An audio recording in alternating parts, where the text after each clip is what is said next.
These videos are always a mess. I don't know why you like them. Besties, this video is sponsored by Princess Polly. Thank you so much, Princess Polly, for sponsoring today's video. And in today's video, I am also using an outfit from Princess Polly. This is one of their dresses. I'm obsessed with it. I just put this on. Tell me I don't look like fancy without trying to be fancy. Look at this. Oh my God, I'm going on a trip to California literally this week and I'm bringing this. I'm bringing this because I think it looks formal and casual, but like I tried, but I didn't really try, and it's also comfortable. The material is amazing. Oh yes, I want to live in this. No, like I really just need us to stare at it for a second. I need us to appreciate the look. Come on now. I love this outfit. I love this brown and it feels so nice. Remember the trip I told you about? The California one? I'm also bringing this. I have to bring this. Are you kidding?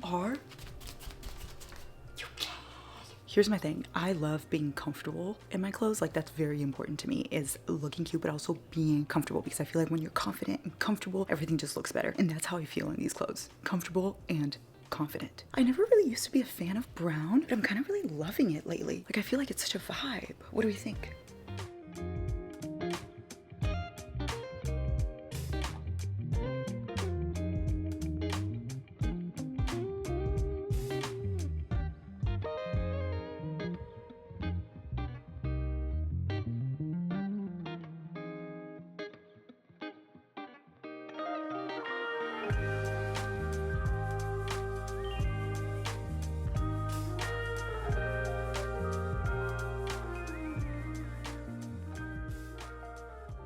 I'm going to Nashville in April, I think, and I'm wearing these, guys. Tell me this isn't scream yeehaw in the best way. Am I or am I not giving cowboy romance right now? Like, give me your cowboy hat. I feel like I'm in a book.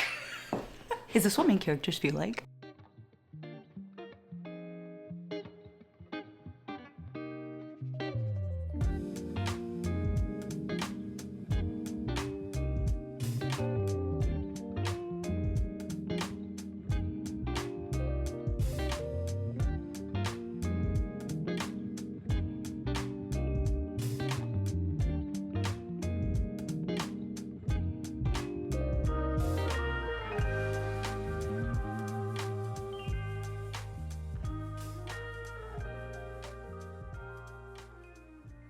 And Princess Polly ships within the United States, and you get free standard shipping in the US for orders over $50. And standard shipping is 3 to 6 days, meaning you'll get your cute outfits within 3 to 6 days. And Princess Polly also offers Shop Pay and Afterpay for all US customers. I use Shop Pay religiously, okay? So this is very special to me. So besties, make sure you shop at princesspolly.com and use my code 20Larissa to get 20% off site-wide. If you want any of these things for 20% off, use code 20Larissa and click the link in my description.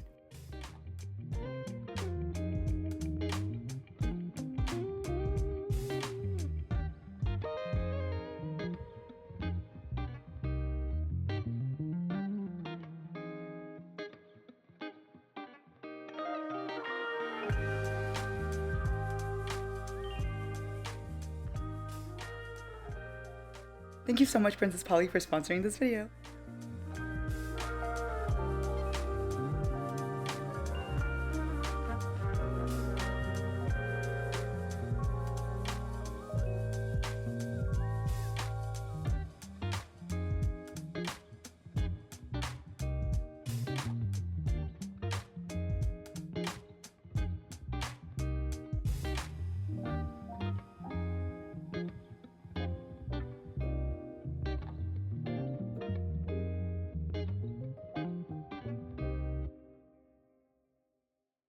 Hello, my shawty baes. Hello, my besties. It is officially the end of April. No, it's fucking not every time. Let's try again. We're not gonna do that this time. What we're not gonna do is mess up. We're not gonna mess up. It is the end of May. No, it's not again. It's the end of March. Hello, my shawty baes. Hello, my besties. It is officially the end of March. That's right. I said it right the first time. The other times that I said it, you didn't hear that. That is none of your business, and it's none of mine either. And we are here to do our wrap up, okay? At the end of every single month, if you don't know, I talk about every single book I read, and I give you a little rundown of what they're about, how I read them, if I did it on Kindle, if I did it paperback, or if I did it audiobook style, and then I tell you what I rated each book and a little bit about what, yeah, English isn't my first language, and a little bit about what they're about, and a little bit about what each book is about. Yeah, those were words that made sense. Guys, what we're not going to talk about in this video is my tan line because, oh my goodness me, she's so bad. It's not even summer yet. And my tan line said, hello, bitch, I'm here to make an appearance. We're not going to talk about her. We're going to ignore. Imagination. Anyway, I read, let's see how many books I read this month. 1, 2, 3, 4, 5, 6, 7, 8, 9, 10, 11, 12, 13, 14, 15, 16. I read 16 books in the month of March. Okay, this is really exciting. A lot of them were new releases. A lot of them were in paperback. A lot of them were audiobooks. Some of them were on Kindle. I might have had some DNFs. I might have had some 5 stars. Ooh!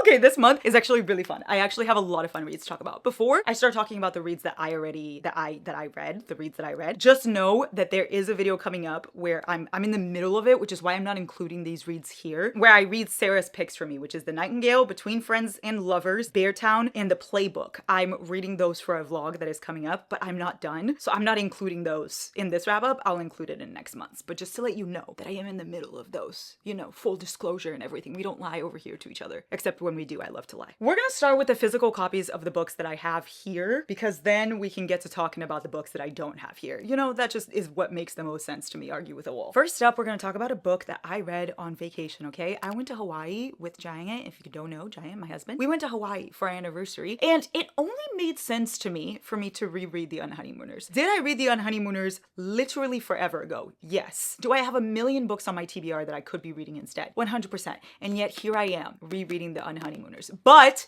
hear me out. In this, they go on a vacation to Hawaii. It only made fucking sense. Granted, I'm pretty sure they go to Maui and I was in Kauai, so not the same, but still Hawaii nonetheless. Okay, so what I did is I went to this local bookstore in Kauai and I bought like a bunch of vacation reads and I read them at the hotel. Specifically, this one is the one I read. I don't know why I said them. I read this one. And then I left all of them like in different places of the hotel so that people could get them and read them on vacation. How cute is that? Unless nobody gets them. In which case, that's not cute. But it's like my way of supporting the local bookstore and then also hoping people read. So The Unhoneymooners by Christina Lauren, in case you don't know, follows Ethan and Olive. This book is very it was very popular a long time ago. So I feel like everybody knows about it. I don't want to spend too much time talking about it, but it felt like I was due for a reread. Basically, Ethan and Olive, they don't get along. They don't like each other at all. So they're like nemesis. And they are both in their family's wedding. Okay, not their family. Maybe I shouldn't put it like that. I just made it sound like they're related. Okay, rewind it back. Ethan is the brother of the groom and Olive is the sister of the bride. So both of them are in this wedding, okay? She's the bridesmaid. She's the maid of honor. Is that the top girl? She's the maid of honor, whatever that is. No, what's the top of the wedding thing? Well, I guess that would be a bride. Huh? I think it's maid of honor, y'all. I could be wrong. I don't do like big weddings, so I don't really know. Olive is the maid of honor in this wedding, and Ethan is the maid of honor that's the man on the other side. The man maid of honor? Fuck. What is it called? She's the maid of honor and he's the groomsman? The groomsman. No, but it's the like top one. The top groomsman. The top man. What the fuck? What is it called? What's the guest at a wedding that's next to the groom? The best man! Okay, we've got the best man. Okay, Ethan is the best man and Olive is the maid of honor. Did it take us a while to get here? Yes, but we got here nonetheless, okay? It's all about the climb.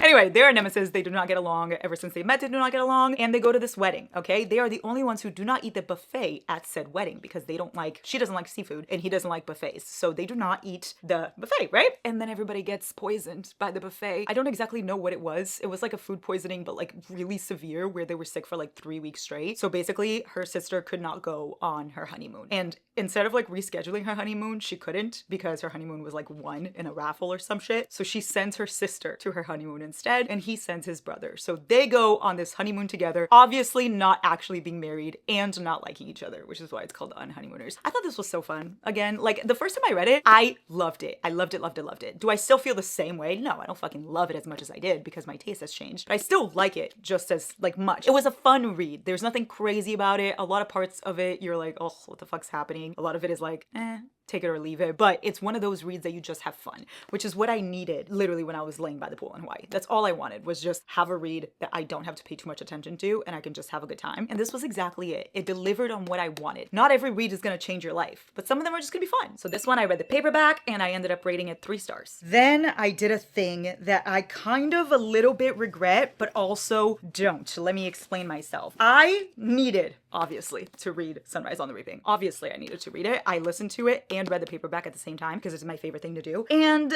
I decided I'm just gonna reread all of the Hunger Games because why not? Because I love pain, okay? When I was younger and I read these, it was literally like, I don't even know how old I was. It was like 15 or something. So I felt like I was not gonna remember the story all that much. And I really just wanted to live the moment again, okay? That kind of backfired on me because I lived the moment maybe a bit too much and I became quite obsessed and I could not part ways with these. Like these have been attached to me since I reread them. Hence the fact that I pulled them out in the car. Look. Why do you have them with you? Hold on, what the fuck is happening here? Hold on. Why are you pulling out books? Books. Do you have more than what else do you got? So what I did is I listened to all of these on Audible and I really liked the narrations and then I paperback read them as I listened. If you don't know what that is, it's interpretive reading. And if you're not an interpretive reader, I highly recommend whenever I cannot concentrate, whenever I'm in one of those moods like my girlies understand, my girlies who can't concentrate, my girlies, you know, OCD, ADHD, you understand. When you can't really sit down and focus on a book because everything going on in your mind, because you can't sit still, it's really hard for you to open a book and actually get through even a page, right? But if you put the audiobook at the same time, it kind of helps you like keep track and then you read it and listen to it at the same time. And it just feels like a whole new world. A whole new world. I feel like I always talk about Lion King because I'm always singing the Lion King theme song and I never talk about Aladdin. I love Aladdin. I also love Mulan. Let's talk Disney. No, let's not. We don't have time for that. So interpretive reading, I highly recommend if you are someone that doesn't really concentrate well or can't get into the hang of reading, please try it out. You might really like it. Anyway, so that's what I did with these, all of them on audio and on paperback. And wow. Okay, if you... Should I even talk about the Hunger Games? Like, do I even need to talk about the Hunger Games? It follows Katniss Everdeen, guys, and she is just quite literally the baddest alive. She gets selected to be in the Hunger Games, which is essentially a fight to the death, okay, between districts. And she doesn't get selected. Her sister gets selected, and she volunteers as tribute. I volunteer as tribute. Oh, I love her. Guys, you know what I also did? I not only listened, I not only paperback read, I also watched the movies again. Anyway, the original trilogy is this right here. So we've got The Hunger Games, Catching Fire, and Mockingjay. I rated all these 4 stars, just like before. They're incredible. And then we have Ballad of Songbirds and Snakes. This is a prequel that came out later. I read it, I think 2 years ago? When did I read it? Anyway, this is a prequel. This is a story of Snow, whom you meet in these books, unfortunately. And this is his story with this tribute, Lucy Gray. They also have a movie for this one. I also watched it.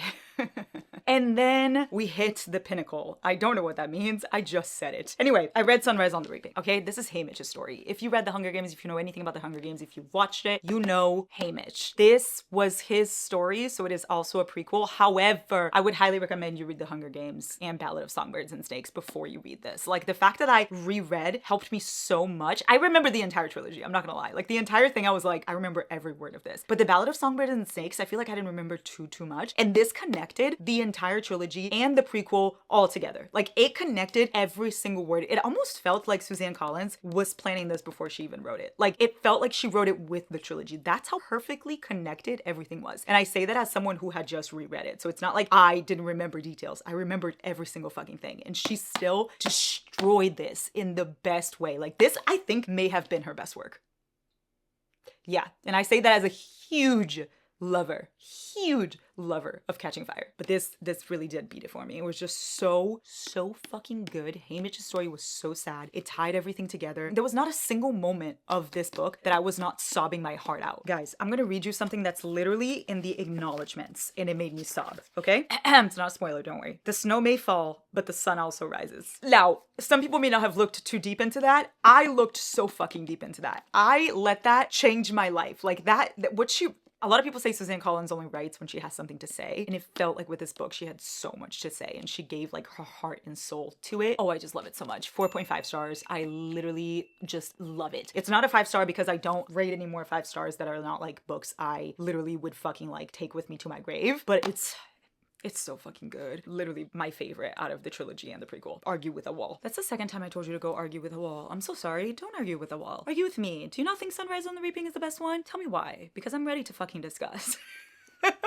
Okay, then I read this one on the plane to Hawaii, or on the plane ride back? On the plane ride back, yes. I read this on Kindle, The Crash by Frida McFadden. And this is essentially about a pregnant woman who goes driving vroom vroom, and she's driving on her way to see her brother, and then she gets stranded in the middle of nowhere because her car stops working. And obviously it is doing a blizzard, because it has to be during a blizzard, because of course she has to go driving during a blizzard as a pregnant woman. She must. Anyway, and then this couple takes her in. Things start to go fucking crazy from there. Now listen, I need to explain myself. I love Frida McFadden. I say that a lot. I love a lot of her books. The Housemaid, Never Lie, The Inmate, The Teacher. I like a lot of her books, especially, honestly, Never Lie is my favorite. And The Housemaid. Never Lie and The Housemaid are like chef's fucking kiss to me. The Crash, however, how do I put this politely? I fucking hated this. Every single fiber that is inside of me hated this book. The best part about this book was when it was over. I'm so sorry. If you like this book, that is so good for you. I just simply don't. I never here want to shame anybody for liking a book. I just am telling you why I didn't like it, and I may sound a bit aggressive because that's just how I am. When I love something, I'm aggressive about it. When I hate something, I'm aggressive about it. I'm just a lot, is what I'm trying to say. But I promise that if you like this book, this is totally chill and totally cool. Go. No doubt. Anyway, I feel like Frida McFadden has been disappointing me lately. Like, I keep expecting it to be like The Housemaid was, like Never Lie was, and I can't quite get there. I will say The Teacher was like a recent release that I really did like, but I haven't felt that way about a lot of her books lately. Like the latest Housemaid I didn't love. I didn't love The Coworker, but especially this one. I think this was my least favorite. I read it on the entire plane ride because it was like a 9-hour plane ride, and I was like, woohoo, binge some Frida McFadden. I'm so excited. Excited I was not. I was not excited anymore because this was horrible. It crashed and burned. Crashed and burned. Yeah. I don't even know what I didn't like about it because it was everything. There was actually nothing I liked about it. I liked the female main character. Yes. Okay, the main character. She was cool. I actually did not mind her. I actually was cheering for her. The twist, didn't like it. The plot, didn't like it. It felt way too slow. It felt so fucking repetitive. It felt like I was reading the same thing over and over and over and over and over and over and over and over and over and over again, waiting for me to get to the point. And by the time I get to the point, I didn't even fucking care anymore. So 1 star for The Crash, and that is me being kind. I'm sorry, Frida McFadden. If you've been here for a while, you have seen me talk about Chelsea Curto and her sports series that I love. She writes the best sports romance, in my humble opinion. Like, I think if you like Off Campus, I think if you like Dirty Air, I think if you like the Windy City series, if you like the Playing for Keeps series, if you like all of those, you will really like her DC Star series. Trust me on that. It is a hockey romance series. The first one is Face Off, the second one is Power Play, and I read this month Slapshot. This one came out recently. I don't know if it came out exactly this month. It might have come out this month. I might have read it when it came out. I'm not really sure. I read it on Kindle, but I did buy the paperback, obviously. I need it as a trophy. It's so fucking cute. Anyway, so Slapshot follows Hudson and Madeline, and it is told from dual POV, and Madeline is basically a single mom. She's a chef in Vegas, and then her restaurant that she's working at gets bought out, and she can no longer work there. So she is desperate, okay? She has no money. She has nowhere to go. She's a single mom. She doesn't know what to do, okay? So she calls this business card that she had kept in her wallet for a really long time of someone that offered to help her whenever she needs it. And that someone is one of the characters from this series because it's all interconnected, okay? And when she calls this person, they say, hey, one of my friends is actually looking for a professional chef. So if you want to come and be like his chef privately, you should do that. And so she moves literally to Washington to become this man's executive chef. And this man is Hudson, a hockey player. Now, you may be thinking, Larry, that's so weird that literally this woman moved from Vegas to Washington to become this man's chef when she has never met him. Yeah, that is fucking weird. But let me just tell you, she does her due diligence, okay? She goes there and she meets him and she makes sure that he's not a creep. And then he offers to let her live at his house and cook for him. And she says yes. And she brings her daughter and it all works out in her favor. Mind your business. We support women's rights and women's wrongs, okay? That sounds like a Criminal Minds episode waiting to fucking happen, but this is a sports romance, so everything is great and dandy and shiny and rainbow. Anyway, Hudson, he is literally so different than all the other hockey players I usually read about. I feel like usually the hockey players are like playboys, they fuck around, they never want anything serious or anything like that. Hudson, on the other hand, is very serious, very romantic, super family oriented. He has 2 dogs he takes care of, like very, very fucking wholesome. The type of guy that you just realize is written by a fucking woman because you're like, wow, that is the perfect fucking man. That's Hudson, except he's blonde. So that's his only flaw. Anyway, so Madeline moves in, starts to become his chef, and they become friends, and she moves into his house with her fucking daughter, okay? Guys, this was so cute. This was so cute. This was so fun. This was a slow burn. And the slow burned for me, okay? So far, my favorite in the series is still Face Off. It's just probably never gonna change. I love Face Off so much. But I liked this even more than I liked Power Play. Like, Power Play, I feel like I liked. I didn't love Power Play as most people did, but I loved Slapshot. Would highly recommend. Just read this whole series, honestly. Trust me. I rated it 4 stars. Then I read Wildside by Elsie Silver. Let me just tell you, me and this book had a time. Y'all had a time. So me and this book have a little bit of history, okay? Because I had the ARC on my Kindle. Then I also got the paperback. And then I also got the audiobook. Let me explain myself. Did I read this book 3 times? Yes. Yes, I did. And you're probably thinking, oh my God, why? I have an explanation, okay? This follows Reese and Tabby, and this is the 3rd book in the Rose Hill series by Elsie Silver. I love me some Elsie Silver. You guys know that. This is dual POV. The series of hers is like all single dads, basically. So the first one was Wild Love. The second one is Wild Eyes. And then this 3rd one was Wildside. I love Wild Eyes. Like, Wild Eyes is probably one of my favorite Elsie books of all time. It stands up there with Reckless for me as my favorite, okay? And that's saying a lot. So I feel like I expected a lot going into this book, especially because Reese and Tabby were very anticipated for me. Like, I was just waiting for this couple. He's a professional wrestler and she is a chef. Oh my God, another chef that I read today, this year, this month. How interesting. Kudos to this. Sometimes kudos to the chef. What am I trying to say? Their story is a little bit different. I want to say the word unorthodox. Is that correct? You let me know. I don't know if that's the correct word. Their relationship is not the usual, is what I'm trying to say. Tabby is taking care of her nephew, who her sister left behind when she died. That was such a weird way to say that. Her sister had a kid and Tabby's taking care of said kid, okay? But Reese is also taking care of said kid because he was left in charge of the kid by her sister. So it's a little bit of like tug of war with them and the kid. I don't like how I said that. The kid is not an object. Why do I do these things? Why am I the way I am? Anyway, I didn't like this.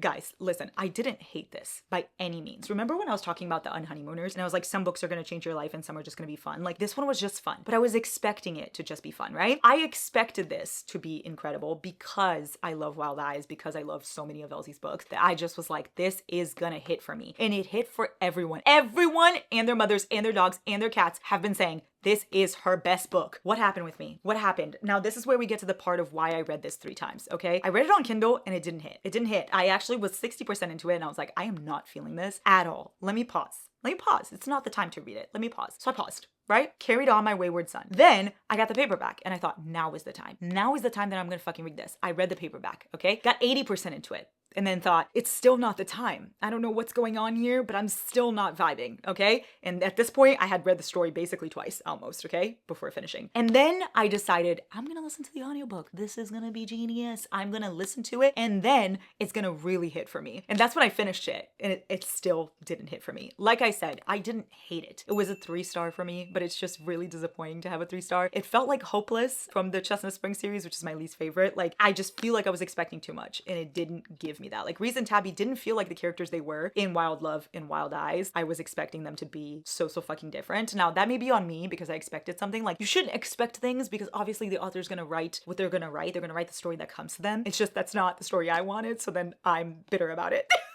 Also, like, he's a wrestler and there's nothing wrong with that. Okay, Giant loves wrestling and I watch with him sometimes. Nothing wrong with that, you know, John Cena. But this guy, Reese was supposed to be like kind of loosely based on Roman Reigns. Like, that was his inspiration. But I was just thinking Nacho Libre. So I found it hard to find that attractive. But that was just one of my many problems. I didn't like the storyline with the sister. I didn't like the fact that it threw too many things all in at once and it felt like too rushed to try to like put it together. And I just didn't feel the connection between the couple. Like, that was my main problem, is when I got 60% in, I wasn't connecting. And then I got 80% in and I still wasn't connecting. Like, I just didn't care what happened to them. I was more just reading it for fun. So it was still a fun read. It just wasn't the read I wanted to have. So 3 stars for Wildside. One of my biggest disappointments, guys, because I really wanted to rate this 5 stars. Now we have the 3 reads that were in a recent vlog, my last video. If you haven't watched it, what the fuck? I'm waiting for you to watch it.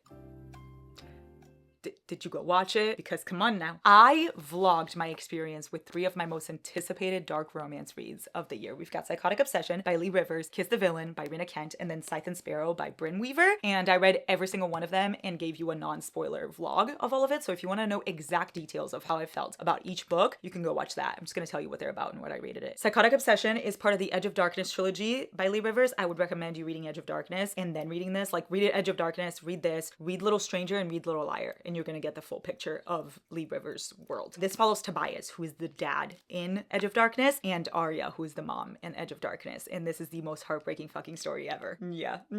Insert me crying. I loved this. I ate this up. I sobbed. I felt every feeling that one could feel. I rated it 4.5 because I wanted a little bit more. Just a little bit more. I wanted more of their story in the end. I wanted to get more. You do get more of them in Edge of Darkness, and you also get more of them in the epilogue of Little Liar. So So if you want to go read the epilogue of Little Liar, you'll see where they're actually at now. And I'm assuming we're still going to get bonus content of them, but I wanted more in their book. I wanted to see where they're at this moment in time. I wanted to see what happened after this entire like prequel kind of thing. But it was just the beginning of their story. It's kind of like just showing you how they got to Edge of Darkness. But I wanted a little bit more. Regardless, it was amazing. It is not a happy ending, just warning you ahead of time. It tells you that right in the beginning of the book. Search up your trigger warnings. It is very dark, but I loved it. 4.5. I read Scythe and Sparrow by Brynn Weaver, which is the third book in her Ruinous Love trilogy. We've got Butcher and Blackbird, then Leather and Lark, and then Scythe and Sparrow is the last one. This one follows Rose and Fionn. Fionn is a doctor and Rose is a circus. She's a whole circus. She's literally a circus. What are the people called that work in a circus? Oh, she's a motorcycle performance at the circus. Cool. She's a motorcycle performance at the circus, and he is a doctor. And one day when things kind of go wrong for her at the circus, she finds herself stumbling upon his clinic, and their paths cross from there. Now, if you know anything about the series, you know that it involves serial killers. So there's a lot of killing involved in this. Also search up your trigger warnings because,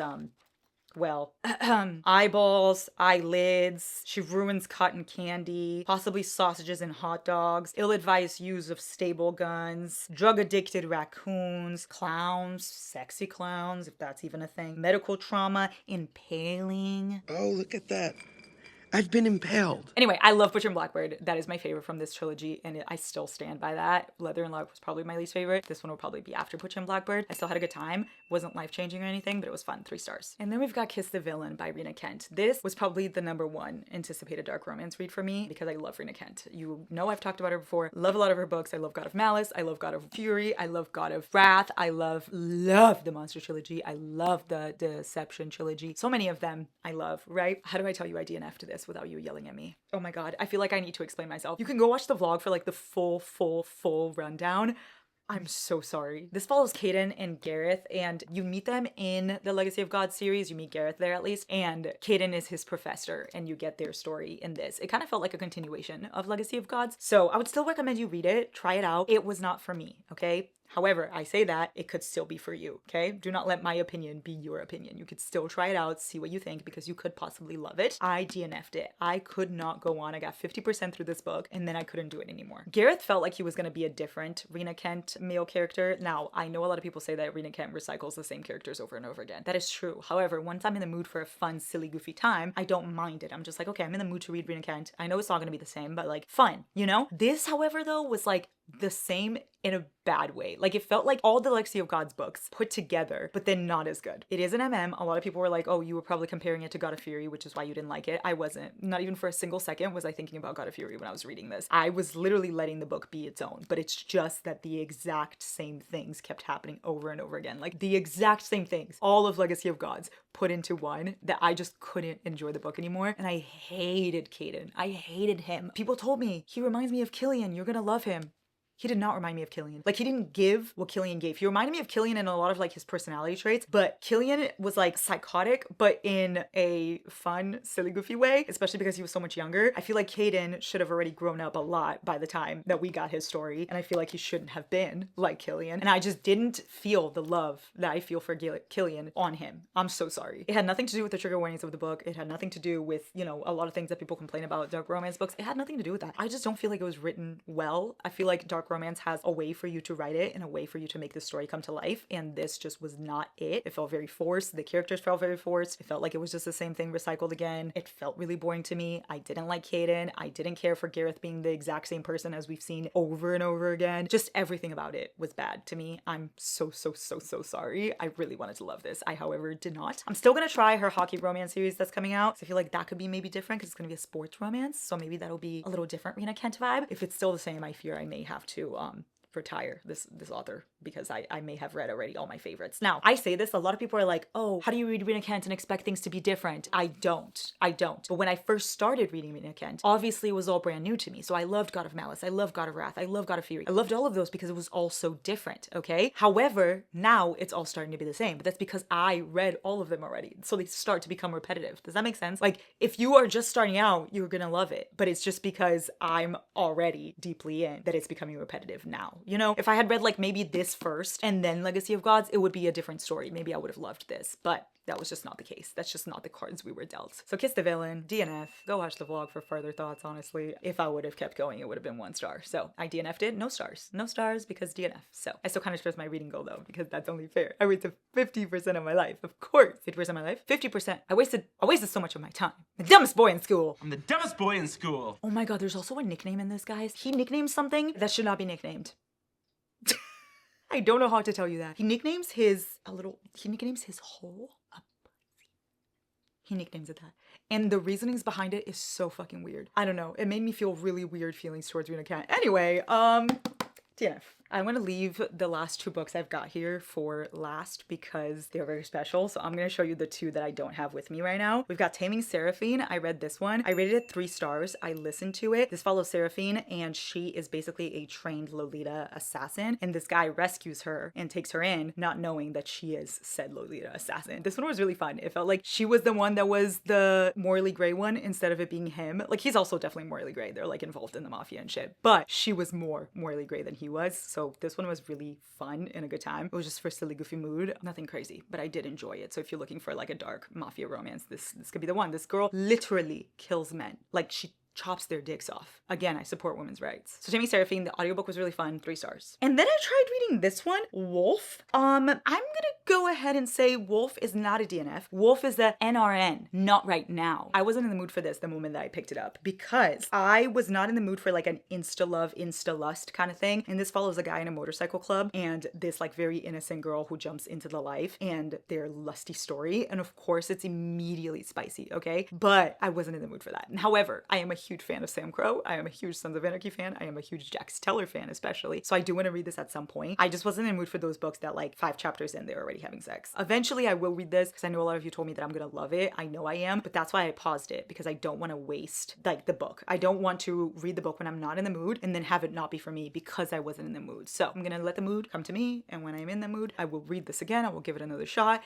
NRN, not right now. And lastly, we've got my 2 favorite reads of the month. These reads quite literally changed my fucking life. If you listen to anything I say, listen to this, okay? I don't tell you reads change my life very often. I told you that about Fourth Wing. I told you that about Throne of Glass. I told you that about Boys of Tommen. So when I tell you, it is literally because it becomes my favorite fucking thing, okay? That's this right here, okay? It is the Chronicles, the Otation Chronicles. This is book 1 and this is book 2. We've got Lies of Lena and Sins of Lena. They're both by Kylie Snow. These are the only 2 out. So I'm gonna tell you right now that it is a cliffhanger because this is a romantasy series, but oh my god, is it worth it? It got me out of my Onyx Storm slump. Guys, I've been in an Onyx Storm slump since I read Onyx Storm. It's been like, what, 3 months? It's been my whole life, basically. I feel like I was never able to get out. I was reading a bunch of romances and thrillers, but I never was able to connect with a romantasy. I even read Brook of Azriel, which is one of the best fucking books. I loved it, but I still couldn't obsess over it because of Onyx Storm, okay? Then I read this. This follows Lena, and she's a mage, which essentially is a witch in her kingdom, and witches are not allowed there. Like, mages are very frowned upon, and if they find out you're a mage, you get exiled, killed, etc. So she cannot tell anyone that she's a mage. And then it follows the prince of said kingdom. This felt like Magnolia Park's Zodiac Academy rolled into one. Magnolia Park's, the reason why I say that is because it is messy. It is so messy. Like, these characters, it is not a love triangle, okay? But it's like a love like rectangle plus 1, whatever the hell that is. Rectangle plus 1, whatever that is. Every single character in this is with each other at some point in time, okay? That's why I say messy, because for them to get to their loved one, they go through a lot to get there. That's why I say Magnolia Parks. Like, the way you get so fucking annoyed with BJ and Magnolia and you're like, ugh! But then you love when Magnolia is like kind of with other people and you think it's fun. It's that same kind of vibe. Make it spicy, and that's what this is. But you fall in love with every character. Like, every single character, even the ones that you're supposed to hate because they're with the person that you love, you still love them because eventually you know they're all gonna be with each other. You know what I mean? Like, it's just one of those that the whole entire friend group eventually is gonna find their way, but it's just gonna take a while for them to get there. Just like with Zodiac Academy, how it takes Tori and Darius a way to get there, like go through Caleb and all that shit. It's the same thing as in here. That's why I say Zodiac Academy, Magnolia Parks, because you're gonna become obsessed with the found family. You're gonna become obsessed with these friends, but it is gonna be really, really, really messy to get there. So beware before going into it. If you don't like the cheating trope, if you don't like all of that fucking mess, then maybe this isn't for you, but I say you should try it because this might change your mind. It is quite literally an incredible romantasy. An incredible romantasy. I love the world building. I love the female main character. I love all of the characters. Like literally there are, I think like 6 or 7 really important characters in the story, and you get all POVs, okay? So that's also like Zodiac Academy. So you are in all of their minds, and then it's so good. The romance is so good. The spice is so good. I have 0 fucking complaints about this. These are 5 million fucking stars. Like I said, it ends in a cliffhanger because this is gonna be a whole series. So like I think the first couple is gonna get 3 books. So I think the first couple is gonna get 1 more book after this, which I think comes out in September. And then I'm pretty sure that the other couples in the series are gonna get like 1 book each after that. So we're gonna have 3 more. So I think the whole series is gonna be a 6-book series. So the original couple, 3 books, and then every other couple, 1 book each. Something like that. So I feel like you can wait with me and wait for the next one and be obsessed with me. Please, please, please. I love when people obsess over books with me. It's my favorite fucking thing. Unpopular opinion, but when my favorite books become popular, I eat that shit up. A lot of people say it ruins it. It does not ruin it for me. Your Honor, I love it. Because then we can all obsess together and there will be like fan edits and stuff like that. And that just makes my whole entire day. So let's make this happen for this because it is that fucking good and I need you to go read it. Here, screenshot it. Screenshot it right now. I'm giving you a chance. Did you do it? Also, search for trigger warnings. It does get a little bit dark. It's like a dark fantasy romance. So those are all the books I read this month, my besties. I think it was 16 books if I'm not mistaken. And hopefully you enjoy this clusterfuck of a video. These videos are always a mess. I don't know why you like them. Hello, I just kicked you. I'm so sorry. I did not mean to. Anyway, see you on my April TBR, because of course we're making that April TBR, even though we usually don't follow them. Of course we're doing that, because why the fuck wouldn't we? I love you so much. Have such a good day.